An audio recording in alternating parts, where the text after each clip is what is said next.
بسم الله الرحمن الرحیم. قدرمنو لیدونکو اوریدونکو او ګرانو هیوادوالو سلامونه احترامات مې ومنئ. نن 15 د دسامبر کال 2015 چې د پنجشنبې ورځ سره سمون خوري ستاسو خدمت کې حاضر یم. د نن ورځې په برنامه کې د خیبر پښتونخوا او بلوچستان نه جهادي راپورونه، همدارنګې نړیوال موضوعات او سیمه ییز موضوعات ستاسو حضور ته وړاندې کوم. د برنامې دویمه برخه ستاسو پوښتنې، انتقادات او پیشنهادات چې دي هغه به په دویمه برخه کې تاسو که غواړئ هغه هم لیدلی شي.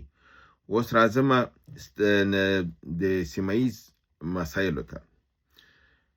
په خیبر پښتونخوا کې یو مرګونې حمله شوې ده.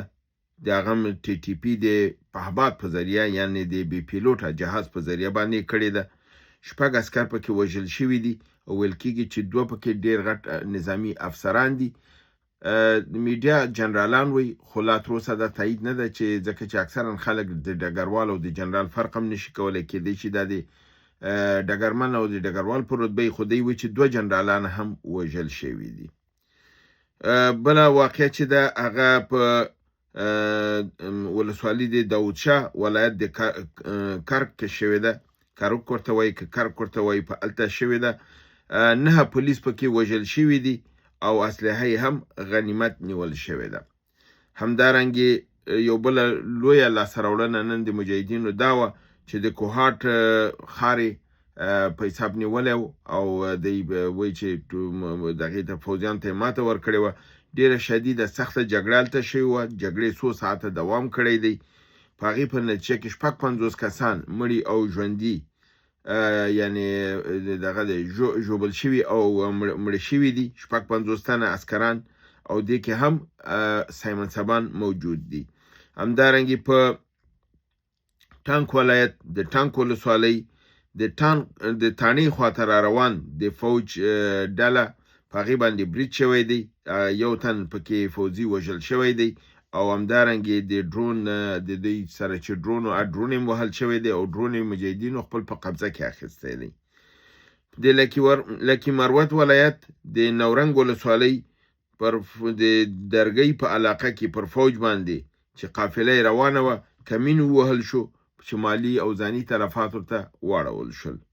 همدارنګې په شمالي وزیرستان کې یو پولیس د نامعلومو افرادو لخوا چې په ډیوټي باندې ولاړو نښه شوی دی، ویشتل شوی دی، اما دا د مړینه د مسؤلیت تر اوسه چا په غاړه نه دی اخیستی. ځکه چې مجاهدین خو دغه وکړي هغه موږ راپور ورکوو، مجاهدینو هغه په غاړه اخیستی او قبلوي یې.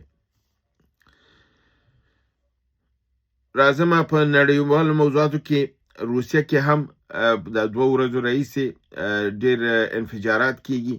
یعنې په تسلسل سره 3 انفجاره تر اوسه شوي دي او په 2 کې د یو کې یو جنرال پرون دغه شوی.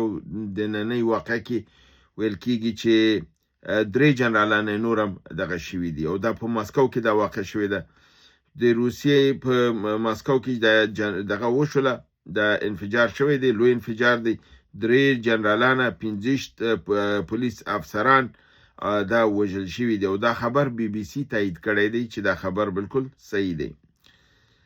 همدارنګې په روسیې نه خبر دا دی چې 650 بې پیلوټه جهازونه د یوکراین خواته توغولي دي او همدارنګې 30 میزایلونو نه کار اخیستی دی او دا ویل کېږي چې دا ټول خپل په هدف لګېدلي دي او دې هدف د هغوی هغه د پټرولو د ذخایرو ځایونه وهلو چې په هغې کې دوی موافقه شوي دي. ځکه چې په دوی باندې برید کړی و یوکراین پرون دی هغه صنعتي منطقه یې وهلې وه په سټوروپول کې.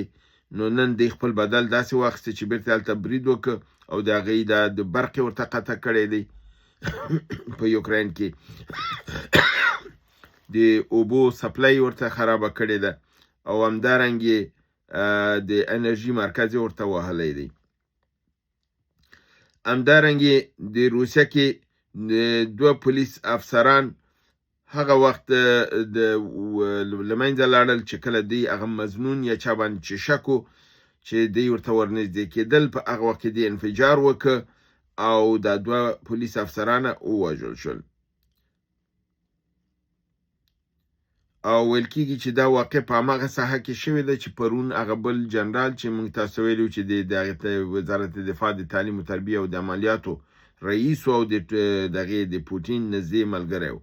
ویل کېږي چې دا درې نور جنرالان هم د عالي رتبه جنرالانو نږدې وو او د دوی شک په یوکراین دی چې یوکراین هدفمند مرګونه شروع کړي دي او لګیا دی د روسانو عالي رتبه جنرالان چې په حساب خط اول کې اثر لري هغه د منځه وړي او وژني. د دې په اساس پوتین د دې تحقیق حکم ورکړی دی او دی وی که چېرته دا ثابته شي نو د دې به د داسې یعنی سخت بدل به اخلي. اوس هم پوتین دا دغه کړی دی چې دی به د یوکراین په سر باندې په کومه معامله باندې به دغه بسنه نه کوي، یعنی دی اوس تصمیم دا لري چې دی به یوکراین کاملا وهي او د خپو نه به یې راغورځوي او کیدای شي چې دی هغه اوربند دا ونه کړي. اوس خو روسیې ښکاره خبره دا کړې ده چې موږ هغه اوربند چې فرضاً زموږ شرایط پکې نه وي موږ هغه نه منو او په هغې باندې جوړه نه کوو، موږ خپل وهلو ته ادامه ورکوو.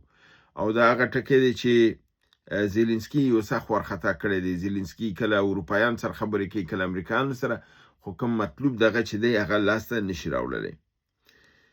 همدارنګې د سوریه کې د سوریې د پوځ یعنی د الجولاني د پوځ او د القصد د دموکراتیک متحرکه قواو چې د هغې اردو ده په ده باندې سره جګړه شوې ده. د دې جګړه کې د الجولاني د ډلې چې جولاني پکې نږدې ملګري دي 40 تنه ویشتل شوي دي، وژل شوي دي او همدارنګې نوره سیمه ترېنه خالي شوې ده. او دا عملیات د جنګ چې دي دا د حلب په ښار کې شوي دي. خپله جولاني د دغې د دوستانو د نفر 40 تنه وژل شوي دي د هغې د ساحې ته په خپله ځان یې رسولی دی، یعنې شمال د سوریې ته تللی دی.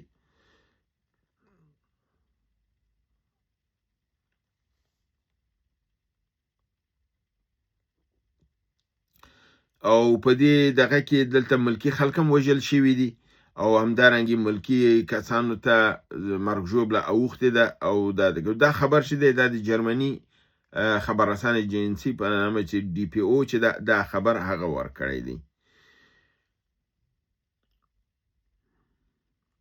همدارنګې روسیې د چین خپل 100 میزایله د هغه میزایلونه چې په DF-31 باندې دغه دي او د نوې ټکنالوژي ده دی د مغولستان سرحد ته رسولي دي او دی نصب کړي دي. او دی په هغه حالت نه دي نصب کړي چې فرضاً نارمل حالت دي، دی د آماده باش په حالت کې بارګیري کړي دي، یعنی بالکل تکمې وهلو ته دغه دي چې تکمه وهي او دا میزایل به حرکت کوي.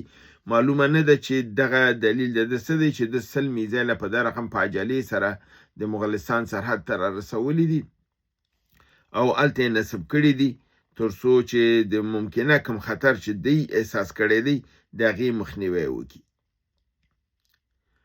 نو په دې رقم سره موږ تاسو ګورو چې په سوریه کې هم اوضاع خرابه ده. د ایران سره هم د امریکې د موضوع چې ده په خپل ځي ته نه رسېږي. همدارنګې په یوکراین کې هم اوضاع خرابه ده. اروپایان لګیا دي د جنګ لپاره آمادګي کوي. جرمنانو دا خبره کړې ده چې تیر یو کال کې یعنی 2015 کې کم از کم 1000 داسې معذرت غواړم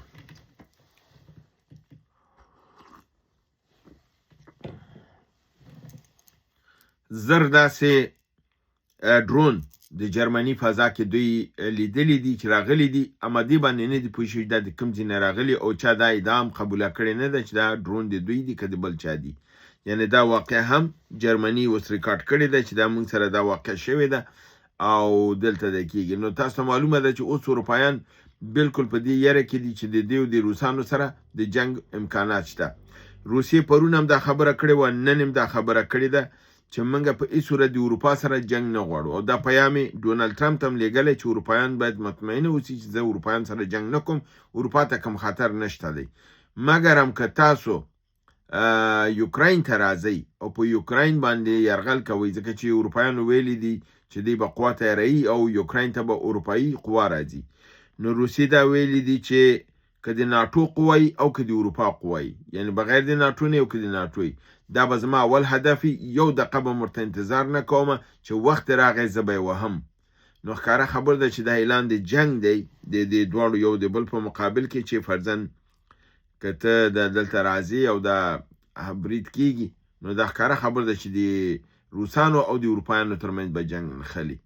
او اروپایانو دا تصمیم نیولی دی چې قوه رالیږي او روسانو دا تصمیم نیولی دی چې که فرضاً دلته هره قوه راځي، که هغه د ناټو او که غیر د ناټو نه، زه پې برید کومه.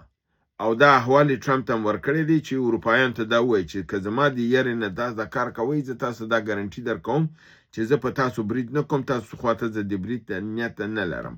خو که چېرته تاسو قوه راولئ په دغې ته یوکراین ته، په هغه صورت کې ستاسو پاتې کېدل ممکنه نه ده، محفوظه نه پاتې کېږي. نو زه به اقدام کوم او زه ستاسو په مقابل کې به برید کوم. نو دا برید به دا معنا لري چې یعنی ناټو ته اخطار ورکړی دی. نو په مجموعي توګه باندې که موږ تاسو په یوکراین کې وګورو، په سوریه کې وګورو، همدارنګې دلته د چینایانو حالت ته وګورو، په پاکستان او افغانستان حالت ته وګورو، حالت په نړیواله سطحه کړکېچن دی. د صلح خبرې کمې دي، د جنگ خبرې ډېرې دي.